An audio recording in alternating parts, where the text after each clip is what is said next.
বিস্ফোরণে উড়ে গেছে ঘর, পরিণত হয়েছে ধ্বংসস্তূপে। শরীয়তপুর জাজিরার ব্যাপারীকান্দি গ্রাম। বৃহস্পতিবার ভোরে হঠাৎই বিকট শব্দে ঘুম ভাঙে স্থানীয়দের। ঘটনাস্থলে গিয়ে বিধ্বস্ত ঘর দেখতে পান তারা। পাশেই খেতে পড়েছিল সোহান ব্যাপারীর মরদেহ।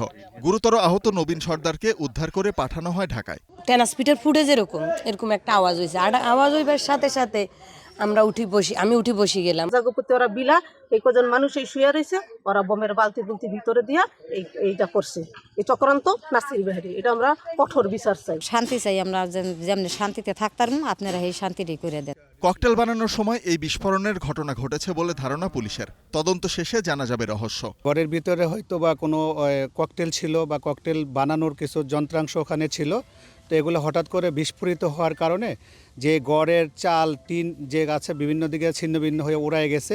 এর আগে গত রোববার বিলাসপুর ইউনিয়নেরই বুধাইরহাট বাজারে দুই পক্ষের সংঘর্ষে শতাধিক ককটেল বিস্ফোরণের ঘটনা ঘটে। ওই ঘটনার পর থেকেই এলাকায় উত্তেজনা বিরাজ করছিল। Desk report, star news.